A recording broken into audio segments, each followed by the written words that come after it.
You're watching The Wise Stupid Uncle Steve. Stay tuned for today's episode. Welcome back to our series, 6 Lies About Money That Keep You Broke No Matter How hard you work. If you've watched our previous 2 episodes, then you understand that we're in a mission to destroy every mindset that has held people hostage financially for the past years. In episode 1, we exposed the lie that says saving money make you rich. We let you understand that saving money alone will never make you rich. And episode 2, we break the lie that people says, I will manage money when I have enough. We let you understand that it's management that brings enough, not when you have enough. Today, in episode 3, we are diving even deeper because this is the lie that most people confidently believe that says, if I work hard, I'll be rich. But the truth is shocking. By the time you understand it, then your relationship with money will completely change. For centuries, the human mindset, especially among Africans, has been programmed to hard work because hard work throughout history has been associated with wealth. And because the human appetite for wealth grows stronger day by day, a lot of people or many people embrace the promise that hard work makes you rich. But what if I tell you that in this 21st century, this promise has drastically faded out to the extent that those who are still holding on this promise are wearing themselves out without seeing the expected results? And this is what I'm about to uncover in this 3rd episode. Wisdom is profitable to direct. You're watching The Wise Stupid Uncle Steve. Stay tuned for today's episode. Here is an interesting fact you might not have discovered about this thing called riches. It travels. It doesn't stay in one location for quite too long. Even the scripture made mention of it in Proverbs 23 and verse 5. Proverbs 23 verse 5. Will you set your eyes upon wealth when suddenly it is gone? For riches certainly make themselves wings, like an eagle that flies toward the heavens. This is what you must understand about money. As generation transition, wealth also changes address using different vehicles called asset. Therefore, if you truly want to become rich, you have to get serious about learning about money. And this is what I'm dedicated to doing and helping people like you to achieve that goal. Let me now take you through how wealth traveled from the 18th century to the 21st century, so you will understand the current address where money is and where it's going. I love stories, and I want you to sit back and relax. In the late 1700s, in a quiet African village surrounded by rolling hills and rich soil, lived a humble man named Baka Kamara. Baka Kamara was not born into wealth. All he had was a small piece of land inherited from his father, barely enough to feed the family. But Baka had something far more valuable: wisdom beyond his time. While others focused on daily survival, Baka observed the world carefully. He noticed one truth: the man who owns the land owns the future. So, Baka made a bold decision. He began to acquire more land little by little. He cleared forest patches, cultivated rice, planted palm trees, raised goats and cattle. His land became food baskets for the region. People worked harder than Baka, but Baka became richer than them because the land worked harder than he did. Before he died, he called his children under the old baobab tree and told them, "My sons, this land is your strength. Protect it, grow it, pass it on." And so, the Kamara legacy was born. 100 years later, Baka's grandson, Sori Kamara, inherited the land. But Sori lived in a different world. Colonial trade was rising. New technologies were emerging. Machines were replacing manual labor. Sori noticed something his neighbors ignored. It is longer than the feet of the world. It is production. So he made a bold move. He sold one portion of the family land, a decision the community criticized. But Sori used the money to build first rice mill in the region. This single machine could produce more rice in an hour than the entire village could produce in a day. Soon, he added a small palm oil processing center, the cassava grater, a storage warehouse, trading partnership with merchants. The Kamara family became the industrial heart of the community. Sori wasn't the hardest worker, but the machines worked endlessly, day and night. Before he died, he gathered his children and said, Wealth follows the men who control the tools of their time. Find the tools of your time. And the legacy continued. By 1962, the world had changed again. Centuries were gaining independence. Education was opening new opportunities. The global economy was rewarding professionalism, not farmers. Kusori's grandson, Dr. Mohamed Kamara, was another truth. The world now pays for brains, not muscles. So, Mohamed didn't expand the factory. He didn't buy more merchants. He didn't buy more machines. Instead, he pursued education. He became an engineer, then an economist, then an advisor to a newly formed government institutions. He used his knowledge to modernize the family's business, design new systems, expand into real estate, and diversify investment. The Kamaras rose into ranks of the educated elite. Their influence spread far beyond the village.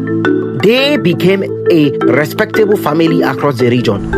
Before he died, Muhammad called his children and said, "In my time, knowledge was power, but knowledge alone will not rule the future.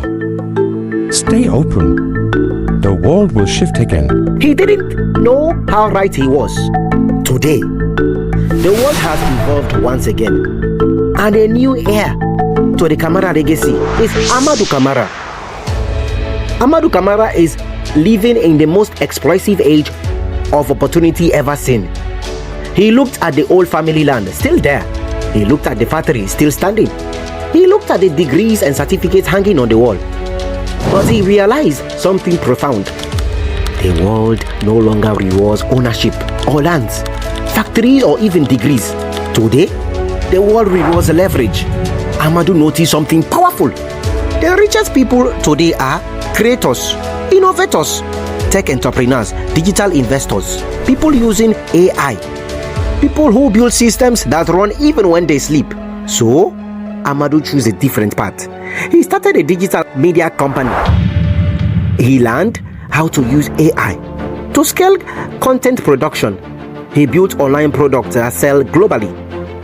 He created investment systems that grow automatically. He used creativity to build a brand that touches millions. And for the first time in history, the Kamara family wealth became borderless, digital, and global. Before launching his new global platform, Amadou gathered his siblings and said, Our great-grandfather mastered the land. Our grandfather mastered machines. Our father mastered knowledge. But in this century, we must master leverage. Wealth now belongs to those who multiply their efforts through technology, creativity, and platforms. And just like that, the Kamara legacy entered in a most powerful age.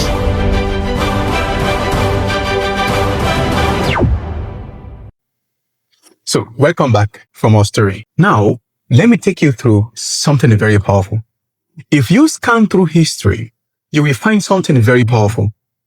You will notice that hard work alone has never made anyone rich, not even for a day. Yes, hard work is fundamental to human success, just as water is essential to life. But drinking pure water alone will never keep you healthy. Your body requires other nutrients in order to survive. Equally so, if you think hard work is equals to wealth, then your formula is completely wrong. Secondly, wealth travels from generation to generation using different vehicles. And unfortunately, many people, especially Africans, never know this, even though history spells it out clearly. Millions of people today are still using whole vehicle to chase wealth that has long changed its destination. For example, in this 21st century, many people still believe that the path to financial freedom is to get a higher academic qualification, get a better job, get promoted, and earn a higher salary. Whilst there is no evil in this mindset, but the blessing in it is too small to fulfill a financial prophecy. Do you know why? Because a salary increment is always at the shoulder level of inflation. And inflation, every government is struggling with it. So, working hard on your salary jog, spending extra hours, doing overtime in this 21st century with the objective of achieving financial freedom, you might be using, or you are definitely using the 20th century vehicle in order to achieve a financial goal in 21st century. This is not bad, but if you ever arrive using that old vehicle, you might be too late that nobody will notice it. So why not decide today to start living in the present, prepare for the future, and let the past remain the past? In a future episode, I will list major wealth-creating vehicles in this 21st century that you can start from, or you can start immediately, no matter the occupation you have currently. If you want to see that episode come shortly, please, I would like you to comment and then share with friends. However, for today, let me give you an idea as to the vehicle actually carrying the wealth in 21st century. Let's dive into it.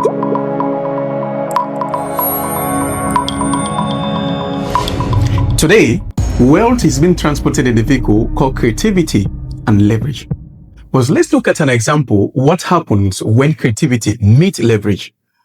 China, for the past 15 years, has become the leading manufacturing hub in the world, accounting for roughly 28 to 30% of global manufacturing output. A young man called Jack Ma and his friends saw this opportunity ahead of other people many years ago, and they decided to choose the right vehicle, creativity and leverage. So they leveraged existing tools and created a platform that solved China's most pressing need. They developed Alibaba, a platform that connects manufacturers, suppliers, and consumers, in other words, buyers.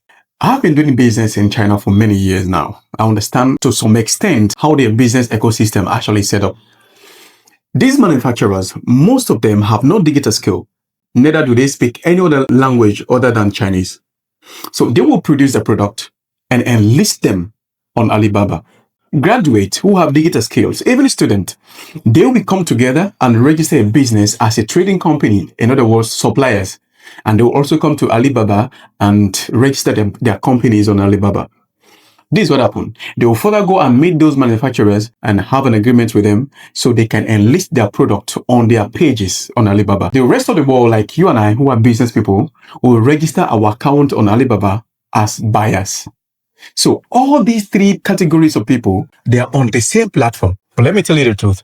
All of them, whatever transaction they do, this company called Alibaba, they earn little commission from each of these three categories on Alibaba.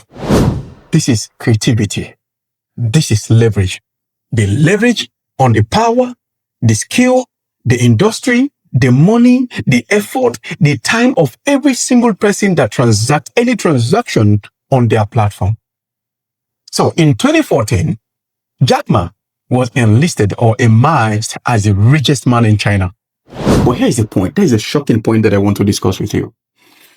Among the millions of employees working hard day and night who produced this product, they were not listed among the list of 100,000 richest people in the world. None of them. But a single man who doesn't even have one manufacturing industry, neither own one product, emerged as the richest man in China. This is what creativity and leverage actually does, because they use creativity and create a platform and now sit at the center of all businesses operating in China. This is just one example. You and I know, you've heard of Uber. They hold no car by themselves, but they have over thousands, if not millions of cars on their platform. Some of those car owners, they don't even know them. They don't even know Uber office. But any pickup and drop off, Uber earned a commission from those cars. So they leverage on the person's car, the person's skill, the driver, and the person's vehicle, the money, their income, their time, and everything. That is why if you check Uber, it's one of the fastest growing companies in the world. The same thing goes with Alibaba and Amazon and several other companies who actually leverage and use creativity. This is the vehicle in 21st century, creativity and leverage.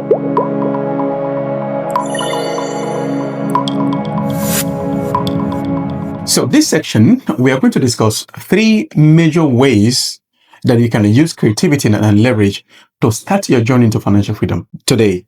So they might be simple. There's something that already exists in our community, in our society. You might not have identified them. But today, we are going to discuss them one after the other. Number one, identify a problem and solve it creatively. That's all. That's number one. Identify a problem and solve it creatively. You see, wealth always starts with problem identification. That's where wealth is. The reason creativity is very simple, it's because It's finding an easier way, the fastest way, and the smart way to solve a problem that already exists. Three things. It's not that there are new problems. There are problems that are already existing. All you need to do, find the fastest way, the smartest way, and the easiest way to solve the same problem. That's creativity. You see, Jack Ma didn't invent manufacturing, right? He saw a gap, a broken connection between the manufacturers and buyer, and he filled that gap creatively. For that reason, he became the richest man. So that's the truth. Creativity is all about you finding the easiest way, the fastest way, and the most reliable way to solve an existing problem more than anyone else. Then you position yourself to attract wealth. Now, for example, ask yourself these questions. Look around you and the environment, your workspace, your community, and identify something that is frustrating people. People are frustrated, A lot of people are frustrated, So look around the community. Look around your workspace, your office, wherever you're working. What is that thing that is frustrating people? Identify that problem. And then ask yourself, how can I solve this particular problem? The easiest way, the fastest way, and the smartest way, even 10 times faster, the current solution that they have for it. Ask yourself that question. If you could provide answer to that question, then you're on a way to creating a very, very good business for yourself. And then use a skill. Use your phone, use your knowledge, relationship, digital knowledge, digital skills, anything in your disposal. That is leverage. Use anyone. Use other people's money. You can use friends. You can use any tool available at the moment. You can use them to solve that problem. That's creativity. For example, a teacher who creates digital notes and sell to parents. That's creativity. A tailor who uses WhatsApp catalog to collect orders. It's creativity. A student who charges for helping friends to build their CV. That's also creativity. There are a lot of opportunities around you. You just need to sit down and look at the problem and think how you could solve that problem creatively. That's what creativity is about. Number 2, leverage people, technology, and systems. This is where the real wealth lies. If you decide to work alone, you will get tired. But if you work with leverage, you will get rich. Finally, number 3, build a system that works for you even when you are sleeping. This is what separates the hard workers from the richest. Hard workers actually exchange their time for money, whilst the rich build a system that works for them even when they are sleeping. It is not a complex thing. A system simply means a repeated process that produces money with less of your effort over time. That's what a system is. Now, let me give an example. Let's assume you are a professional, maybe an engineer, accountant, a medical person, whatsoever, and you decide to put all your experience together in the form of a book, a PDF, file. When I say book, don't worry. Once you put them in the form of a PDF, constructively, it has become a digital product. Simple as that. And you now learn there are many tools available today that you can sell those products. This one single digital product that may cost you maybe a week or 2 or 3 or 1 month or 6 months, or it depends how long you want to sit and how rich you want it. You could sell that one digital product for the rest of your life. There are people that I know personally as mentors. They are selling digital products and they have sold millions of those digital products to millions of people. And those products have been to places that they themselves have never been. This is what I call system. You could be sleeping and the money will be dropping in your account. This is system. So the goal is very, very simple. Number 1, use creativity to start. Use leverage to grow. And then use system to sustain it. If you do understand these 3 steps, then you have a very good solid foundation as to how to achieve your financial freedom in this 21st century. Leverage on people. Let me recap again. According to our lesson today, number 1, identify a problem and solve it creatively. And number 2, leverage people, technology, and systems. And then finally, number 3, build a system that works for you even when you are sleeping. Thank you for watching. I'm Uncle Steve.